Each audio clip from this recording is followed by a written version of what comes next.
വീണ്ടും പുലിവാല് പിടിച്ച് ഇസ്രായേൽ. ഇക്കുറി ഇസ്രായേലിനെ പ്രതിസന്ധിയിലാക്കിയത് തീവ്ര വലതുപക്ഷ മന്ത്രി ബെസലേൽ സ്മോട്രിച്ചാണ്. സൗദി അറേബ്യയെക്കുറിച്ചുള്ള സ്മോട്രിച്ചിൻ്റെ വംശീയ പരാമർശങ്ങൾ വലിയ വിവാദമായി മാറി.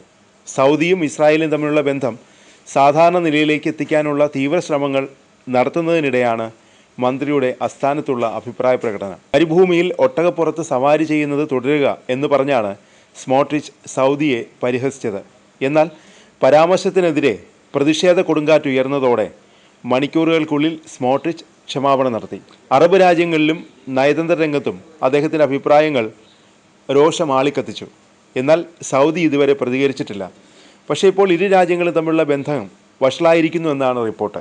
ഇസ്രായേലുമായുള്ള ബന്ധം സാധാരണ നിലയിലാക്കുന്നതിന് പകരമായി പലസ്തീൻ രാഷ്ട്രം രൂപീകരിക്കണമെന്ന് സൗദി ആവശ്യപ്പെട്ടാൽ അവർക്ക് ഒട്ടകങ്ങളുടെ പുറത്ത് സവാരി തുടരാമെന്നായിരുന്നു സ്മോട്രിച്ചിൻ്റെ വിവാദ പരാമർശം. പലസ്തീൻ രാഷ്ട്രത്തിന് പകരമായി ബന്ധങ്ങൾ സാധാരണവൽക്കരിക്കുന്നതിനെക്കുറിച്ച് സൗദി അറേബ്യ പറഞ്ഞാൽ, സുഹൃത്തുക്കളെ, സൗദി മരുഭൂമിയിലെ മണലിൽ ഒട്ടകങ്ങളുടെ പുറത്ത് സവാരി ചെയ്യുന്നത് തുടരുക, ഇങ്ങനെയാണ് സ്മോട്രിച്ച് പറഞ്ഞത്.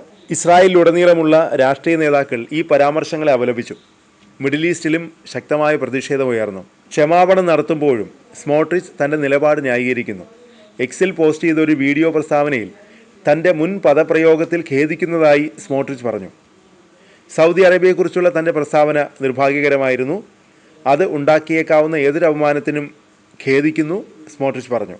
എന്നിരുന്നാലും പരസ്പര ബഹുമാനം പുലർത്തണമെന്നും അദ്ദേഹം പറഞ്ഞു.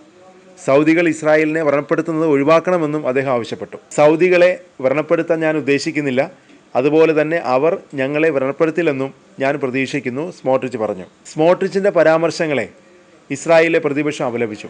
സ്മോട്രിച്ചിൻ്റെ പരാമർശങ്ങൾ ഇസ്രായേലിൻ്റെ നയതന്ത്ര ബന്ധത്തെ ദോഷകരമായി ബാധിച്ചുവെന്നും പ്രതിപക്ഷ നേതാക്കൾ കുറ്റപ്പെടുത്തി. സൗദി അറേബ്യയിലെയും മിഡിൽ ഈസ്റ്റിലെയും ഞങ്ങളുടെ സുഹൃത്തുക്കളോടാണ്. സ്മോട്രിച്ച് ഇസ്രായേലിൻ്റെ പ്രതിനിധിയല്ല, പ്രതിപക്ഷ നേതാവ് എയർ ലാപ്പിഡ് എക്സിൽ അറബിൽ എഴുതി. ക്ഷമാപണം നടത്തണമെന്നും അദ്ദേഹം ആവശ്യപ്പെട്ടു. സ്മോട്രിച്ചിൻ്റെ പരാമർശങ്ങൾ അജ്ഞതയും ഉത്തരവാദിത്തമില്ലായ്മയുമാണെന്ന് മുൻ പ്രതിരോധ മന്ത്രി ബെന്നി ഗാൻസ് പറഞ്ഞു. ഒരു മുതിർന്ന നേതാവിൽ നിന്ന് പ്രതീക്ഷിക്കുന്ന പ്രസ്താവനയല്ല ഉണ്ടായതെന്നും അദ്ദേഹം വ്യക്തമാക്കി. അതിനിടെ ഗാസയിലെ നിയന്ത്രണം തുടരുമെന്ന സൂചനയാണ് ഇസ്രായേൽ നൽകുന്നത്. ഗാസയുടെ ഭരണം ഹമാസിനോ പലസ്തീൻ അതോറിറ്റിക്കോ നൽകില്ലെന്ന പിടിവാശിയിലാണ് ഇസ്രായേൽ പ്രധാനമന്ത്രി ബെഞ്ചമിൻ നെതന്യാഹു. US സമാധാന കരാർ നടപ്പിലാക്കുന്നതിൽ വലിയ പങ്കുവഹിച്ച തുർക്കിയെ മാറ്റി നിർത്താനുള്ള ശ്രമത്തിലുമാണ് ഇസ്രായേൽ. കാരണം ഇസ്രായേലിനെതിരെ അതിശക്തമായ പ്രതിരോധം ഉയർത്തിയ രാജ്യങ്ങളിലൊന്നാണ് തുർക്കി. തുർക്കി സൈന്യത്തെ ഗാസയിൽ അനുവദിക്കില്ലെന്ന് ഇസ്രായേൽ US അറിയിക്കുകയും ചെയ്തു. ഇവയ്ക്കൊപ്പം നിരവധി വ്യവസ്ഥകൾ ഇസ്രായേൽ US അറിയിച്ചതായാണ് റിപ്പോർട്ട്.